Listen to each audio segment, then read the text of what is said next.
JEE mains physics. तो इस video से हम लोग जेई मेंस फिज़िक्स शुरू करेंगे और इसमें हम करेंगे इलेक्ट्रिसिटी एंड मैग्नेटिज़्म। अलग अलग इसमें होता है, जैसे electricity, magnetism, mechanics, waves, oscillations, ठीक है। तो हम लोग 12 का इलेक्ट्रिसिटी और मैग्नेटिज़्म के साथ आगे बढ़ेंगे और इसमें भी हम पहला चैप्टर लेंगे। एनसीईआरटी के हिसाब से आगे बढ़ रहे हैं, ऐसे ही इलेक्ट्रोस्टैटिक्स में आता है, पर एनसीईआरटी के हिसाब से हम लोग इलेक्ट्रिक चार्जेस एंड फील्ड्स करेंगे, ठीक है। तो इसमें हम लोग प्रीवियस ईयर क्वेश्चंस भी करेंगे और जनरल क्वेश्चंस भी हम लोग देखेंगे, ठीक है। ऐसा नहीं कि सिर्फ प्रीवियस ईयर्स, हम लोग बहुत सारे क्वेश्चंस एक जनरल टाइप के क्वेश्चंस कॉन्सेप्ट्स के देखेंगे। टॉपिक वाइज नहीं करेंगे, इसमें हम लोग रैंडम आगे बढ़ेंगे। तो इसमें पहला क्वेश्चन है हमारा क्वेश्चन नंबर 1। धीरे धीरे हम लोग करेंगे questions. A charge Q is placed at the centre of the line joining two equal charges plus Q, ठीक है। तो एक चार्ज क्यू को प्लेस किया गया centre of the line joining two equal charges Q. The system of the three charges will be in equilibrium if Q is. तो अगर वो तीनों चार्ज इक्विलिब्रियम में, सिस्टम मतलब तीनों चार्ज अगर इक्विलिब्रियम में है, तो क्यू का मैग्नीट्यूड क्या होगा? -q/2, -q/4, +q/2 या +q/4। एक बार आप इस क्वेश्चन को ट्राई करिए, फिर हम लोग आगे बढ़ते हैं। तो यहाँ पर हम देखते हैं कि हमने दो चार्ज मान लिए Q और Q, ठीक है। क्वेश्चन था a charge Q is placed at the centre of the line joining two equal charges Q। तो सबसे पहले हमने एक लाइन ए बी मानी, जिसमें एक एक्सट्रीम पर A पर Q चार्ज है और दूसरे एक्सट्रीम पर भी इक्वल चार्ज Q है। उसके बाद क्या है कि Q is placed at the centre, तो स्मॉल q जो है उसको सेंटर में हमने प्लेस किया, ठीक है।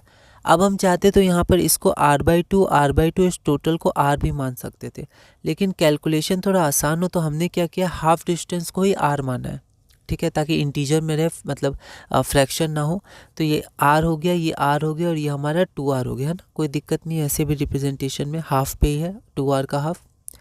तो थ्री चार्जेस इक्विलिब्रियम, ठीक है। तो तीनों चार्ज या सिस्टम ऑफ चार्ज इक्विलिब्रियम में कब होगा? जब no net force acts on each charges, ठीक है। मतलब हर चार्ज पे नेट फोर्स जीरो होगा। हम लोग जनरली क्या करते हैं कि जनरली सिर्फ इस चार्ज पे नेट फोर्स जीरो देख लेते हैं, लेकिन अगर इक्विलिब्रियम में है तो तीनों पे नेट फोर्स जीरो होगा। ए पे जो क्यू है उस पर भी ज़ीरो, बी पे भी ज़ीरो और इस जो चार्ज है इस पर भी ज़ीरो, है ना। अब हम यहाँ देख सकते हैं ये जो Q है वो तो इक्विलिब्रियम में रहेगा ही। ऐसा क्यों?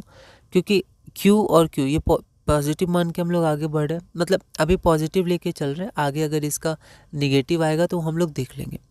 तो Q पे इस डायरेक्शन में होगा और A की वजह से इस डायरेक्शन में होगा। अगर ये माइनस भी चार्ज होता तो भी इक्वल अपोजिट होता। अगर ये माइनस मान के चलते तो B इसको अपनी तरफ खींचता, A इसको अपनी तरफ खींचता। डिस्टेंस भी सेम है, मैग्नीट्यूड भी सेम है, तो आपका वैल्यू ऑफ कूलम्स फोर्स भी सेम होगा, ठीक है। अब हम क्या करेंगे, अब हम इसको चेक करेंगे, इनको चेक करेंगे क्या ये इक्विलिब्रियम में है। तो पहले चार्ज एट पॉइंट ए को चेक करते हैं। तो charge at point A equilibrium, तो अगर charge at point A equilibrium में होगा तो उस पर लगने वाला फोर्स इक्वल एंड अपोजिट होना चाहिए। इस पे दो फोर्स लग रहे हैं, एक फोर्स तो लगेगा ये स्मॉल क्यू के कारण, एक फोर्स प्लस क्यू के कारण, ठीक है। और उनको इक्वल एंड अपोजिट होना चाहिए। तो इसका मतलब हम लोग को ये तो पता चल गया कि ये दोनों जो चार्ज हैं वो क्या होंगे, सेम नेचर के नहीं होंगे, क्योंकि सेम नेचर के होते तो दोनों इस पर सेम डायरेक्शन में फोर्स लगाते। तो ये क्या होंगे, ये ऑपोजिट नेचर के होंगे, ठीक है। तो इस पे एक क्यू फोर्स लगाएगा और ये कैपिटल क्यू फोर्स लगाएगा, पर ऑपोजिट डायरेक्शन में, ठीक है। तो यहाँ हम देख सकते हैं कि फोर्स ऑन कैपिटल क्यू, ये जो पहला क्यू है वो आपका ए पर है, ये वाला क्यू। तो force on capital Q due to small Q is equal to negative of force on Q Q, मतलब ये आपका ए पर क्यू और दूसरा वाला बी पर क्यू, ठीक है। तो force on A due to B और force on A due to small charge Q, ठीक है। इक्वल एंड ऑपोजिट होना चाहिए, तो माइनस साइन आ जाएगा क्योंकि ऑपोजिट डायरेक्शन है ना। अब हम लोग कूलम्स लॉ लगाते हैं। तो स्मॉल क्यू के लिए के हो गया 1/4πε0 Q1 Q Q2 capital Q, distance r दोनों के बीच। और अगर हम लोग इसकी बात करें तो ये हो गया 1/4πε0 first charge into second charge divided by distance हमारा 2r का होल स्क्वायर। तो ये 2r है, हमें ध्यान से इसको लिखना है ना, ताकि हम लोग अच्छे से अगर रिप्रेजेंटेशन करेंगे तो आगे कैलकुलेशन भी हमें सही आसान होगी, ठीक है। हमें दिखेगा हमें क्या करना है।